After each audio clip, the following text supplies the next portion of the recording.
Hey everybody. I've recently made a couple videos about using Loopback to route audio to your Mac and received a few questions about my own setup and why I have just so many virtual devices set up. So I thought I'd make another video that walks you through my setup and why there are so many different devices. And one thing I don't really do a good enough job at is self-promotion. So I'm putting this out there. I am available for consulting with all things loopback and equipment related.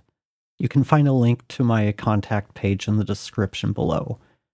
Okay, now that I've got that done and taken care of, I need to talk about my use cases first, because that's the main reason why I have this kind of complicated setup, and then we'll jump into Loopback. Okay, so here we've got my use cases.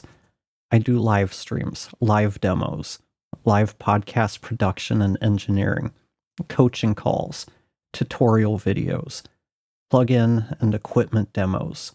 I do courses, and then of course I need something to play back my computer audio. So my needs for live stream, live demos, all of the live stuff that I do is I need to be able to route all of the audio from many different potential sources out to Riverside, Ecamm, StreamYard, whatever, on the fly and without echo. For my tutorial videos, plugin and equipment demos, and courses, I need the ability to record multi-track. I need my voice on one track. I need, let's say I'm doing a demo in Logic. I need Logic on a different track. If for some reason I have Final Cut Pro also in this tutorial, I need that on another isolated track. That way, when I'm editing everything together, I have full control over the levels and can mix everything properly. Okay, so now we've got the complicating factors. Basically, since I do coaching with podcasters and content creators about equipment, I need to have multiple setups for the common equipment that they use. That means the Rodecaster, I've got a Mackie DLZ, I also have a Focusrite Vocaster. So I've got a bunch of different audio interfaces, and I need setups for all of them. So if I need to swap one out because, I don't know, my Apollo dies like it did a few months ago, or because I'm on a coaching call with a client, I can just plug in that piece of equipment and I'm good to go. I don't have to reroute things every single time. The next reason, or the next complicating factor, is I have different submixes for different browsers because I do live production. Sometimes Chrome just isn't working with Riverside, so I have to switch over to Microsoft Edge. So I need to have different setups for different browsers that are ready to go at any given time. I need the ability to quickly adjust volumes if they're too loud or too quiet on live calls. And just for, I know it sounds kind of counterintuitive, but for simplicity's sake, I'm using two audio interfaces. I'm using my Apollo, that's my main playback system. My Focal monitors are connected to it. All of my computer audio comes out through there. I also have the Rodecaster Duo, and I'm using that for content creation, live streams, meetings, anything like that. And the reason I ended up choosing to go with the Rodecaster over the Mackie DLZ, which I feel the DLZ is a better device all around. The Rodecaster, with the help of the UA MIDI control app, I can control the virtual channels in my Apollo using the faders on the Rodecaster. So now I can quickly adjust different audio sources that are playing back on my computer with a fader rather than trying to find the window. Like, I usually have Apple Music playing when I'm working. If I want to turn a song up, turn something down, need to mute it for a second, I don't have to hunt around to find Apple Music, make 2 or 3 clicks to pause it, mute it, whatever. I can just do it straight from the Rodecaster. So now let's go take a look at Loopback. Okay, so on my Apollo, 25 and 26 is my virtual 5 and 6 channels. Just wanted to double check to make sure that's accurate.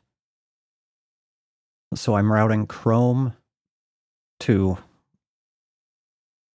the Rodecaster Duo. 5 and 6 is, I think, the music channel. No, I've got that routed to virtual channel A, I think. I don't know. It's routed somewhere in the Rodecaster to one of their virtual channels, and then also to channels 5 and 6, the virtual channels 5 and 6 on my Apollo. I've got the channel DAWs to virtual channels 3 and 4. So basically this routes all of my DAWs, anything I might be giving a demo with, to virtual channels 3 and 4 on my Apollo. I do need to add this routing to the Rodecaster, but I just haven't had a need to do so yet. And I would just do the same thing I had in the other one, just add Rodecaster Duo main track, delete this. Let me see if I do not have my routings open. Let me find those real quick.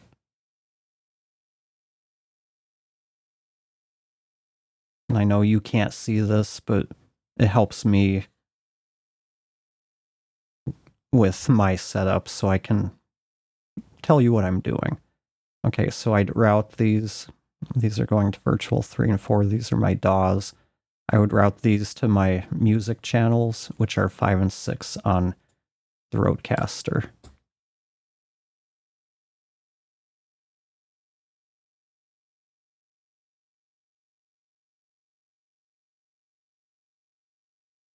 And basically the only time these are being routed to the Rodecaster, they're always being routed to the Rodecaster.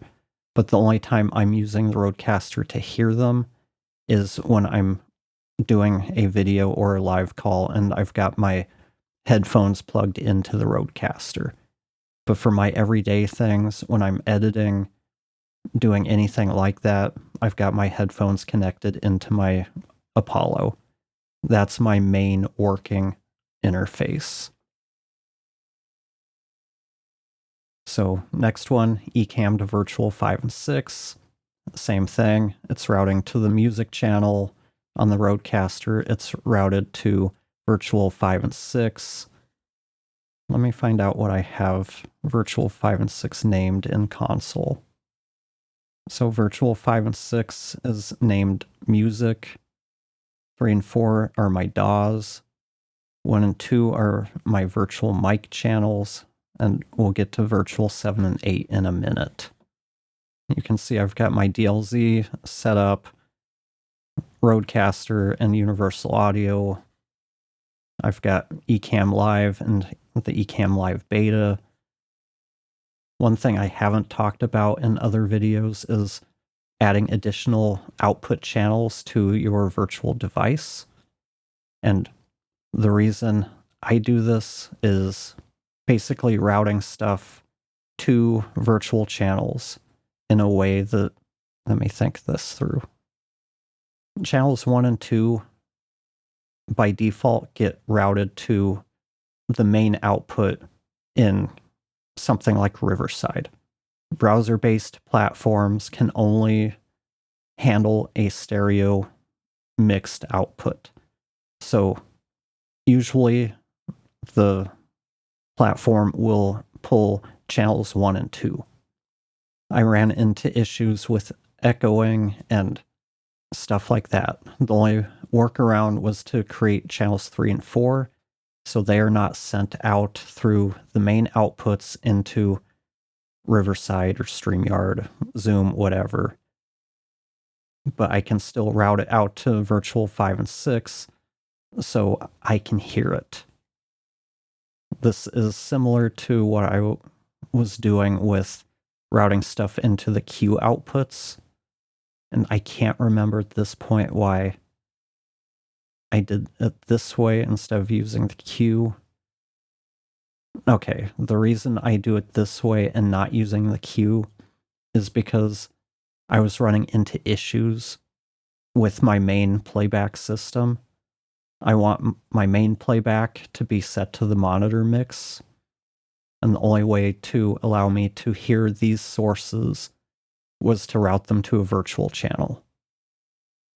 So if I route them to a Q, I have to use the Q output.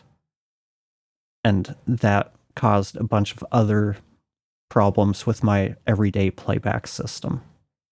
Okay, so next one, I've got Firefox to Virtual 5 and 6. This is just like all of the other browsers. Basically what I'm doing here, and then we've got Microsoft Edge to Virtual 5 and 6. Same thing with Safari. These are all individual channels so that I can create a submix later on down the line. And we'll get into those submixes in a minute. But one really important thing for anybody doing live streams or calls, and I'm sure you've seen this, you're watching a live stream or a video and you keep hearing the person's notifications going off. To me, I find that annoying, and to be honest, it just makes you sound a little less professional. The way around that is you have to go into System Settings, to your Sound tab, and then up at the top, you'll see Play Sound Effects Through, and you can choose a channel here. What I've done here is I've created a virtual device, Mac sound effects to Virtual 7 and 8. So this takes the sound effects out of the main USB, the main output from the audio device, whether that's the Apollo or the Rodecaster, and puts it on its own channel. So when we're recording, it's not going to show up in our recordings.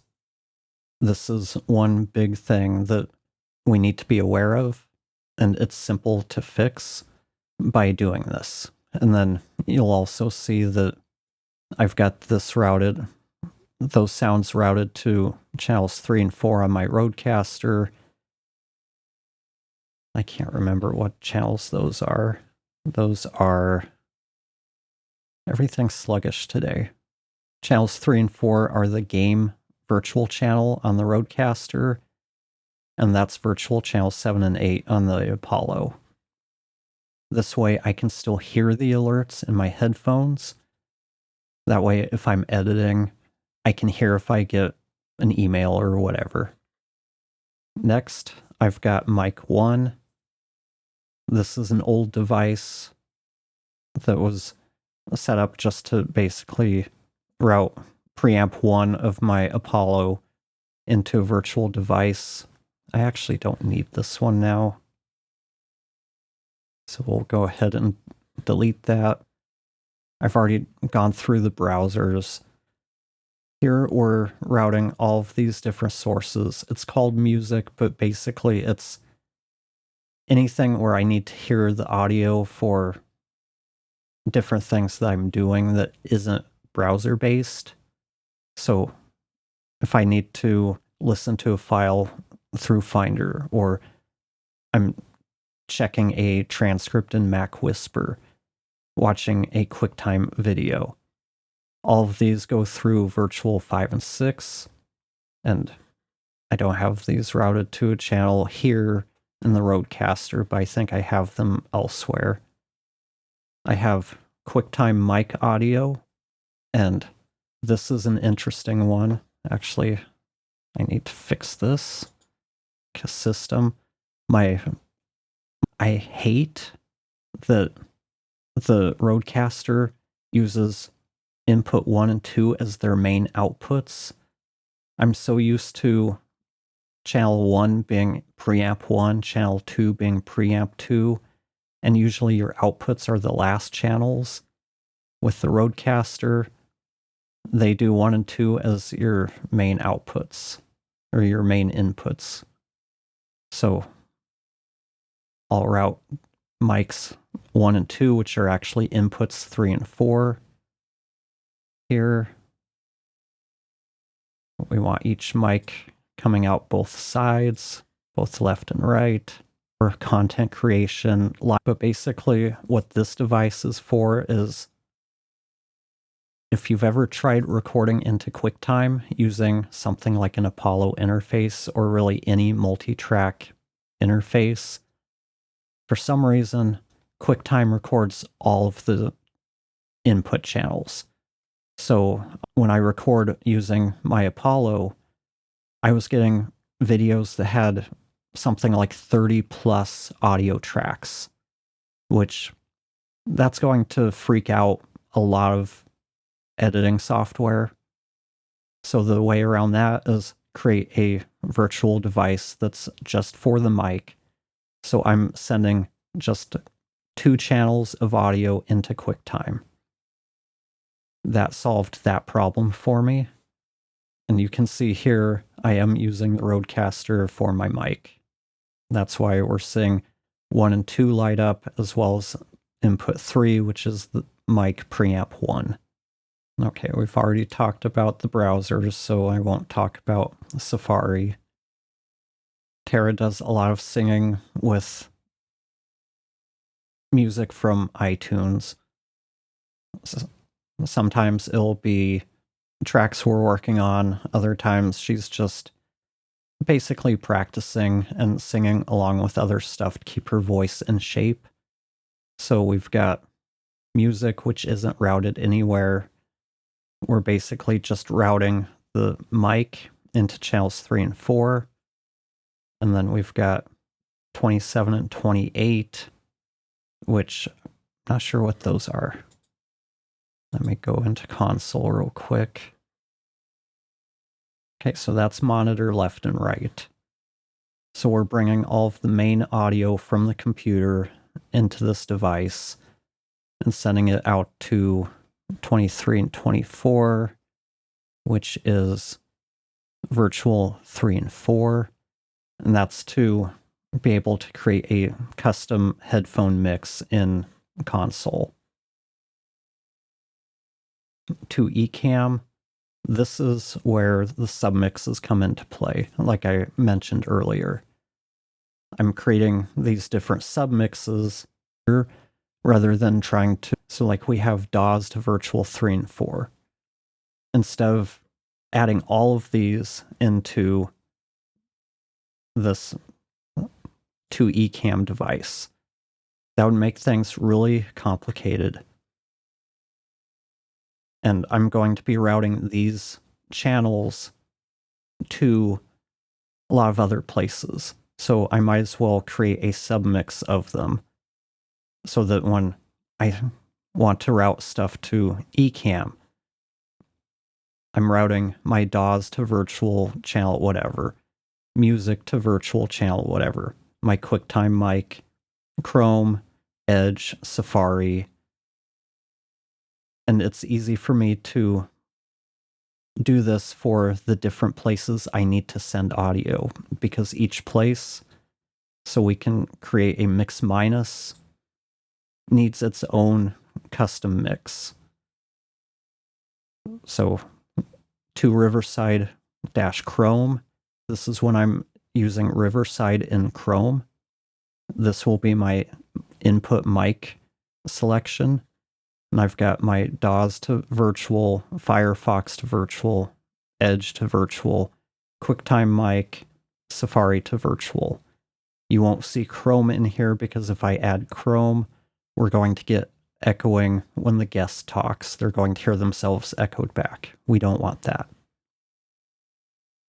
To Riverside, MS Edge, this is if I'm using Microsoft Edge for Riverside. It's going to be the same exact thing as the Chrome version, except we don't have, actually, yeah, instead of having Microsoft Edge, we have Chrome in here. Next, we've got Zoom to Q inputs. This is routing audio. I'm not sure why Safari's in here, but this is for routing audio from Zoom into the Q mix so that when I'm on a Zoom call, I can hear the other person and they're not hearing an echo. Okay, demo to Zoom. This was a demo I set up for the loopback tutorial I just did. Same thing with demo Zoom output, monitor left and right. This is here if I need to route my entire monitor mix somewhere. I think I had a use for this at one point, but I haven't had to use that for a while. Riverside or StreamYard, Zoom, and then these last 4 channels are routing audio straight into Rodecaster virtual devices. This way it makes it easier for me to kind of keep the Apollo routings and the Rodecaster routings separate. It just makes it easier for me to troubleshoot if something's not working on the Rodecaster. I know where to look. So I don't have anything routed to the game channel right now. Actually, I had something earlier. That's why I need to go back and really clean this stuff up. Okay, for the Rodecaster music channel, I've got music and QuickTime player, Rodecaster virtual A channel. We've got Final Cut Pro and Hindenburg Pro, Safari. I'm not sure why Safari's in all of these. I think maybe just from demos. And then virtual B channel. This is my headphone monitor for Riverside uses. So yeah, this again is using channels 3 and 4 to create a mix minus so that I can hear Microsoft Edge. It's coming in on the virtual B channel, but I'm not sending the audio back into Microsoft Edge or Zoom. So there you have it, a walkthrough of my loopback setup. Like I said, there's a reason why I have so many things set up. For most people, this is going to be overly complicated and not really needed. I have a lot of special use cases that I just need to have these things ready to go at any given time. Because when I'm on a call with a client, I'm setting up a recording session for a podcasting client. I don't have time to be worrying about routing audio or not being able to hear things or the other person hearing an echo. I need to be able to switch things on a fly and know that it's going to work. My advice, as always, keep things as simple as you can. Keep things named in a way that tells you what the virtual device is doing. That will make it easier to help you troubleshooting, and it'll make it easy for you to know what you want to select as an input and output device when you're using them. Hopefully that wasn't too confusing and maybe even a little bit helpful. If you're someone who has a more complicated setup or needs one. And like I said, I'm available at an hourly rate for help with your setup. It usually doesn't take more than an hour to get things sorted or to get you up and running. If you have any questions or comments, drop them in the comments section below. Otherwise, thanks for watching, and I'll talk to you next time.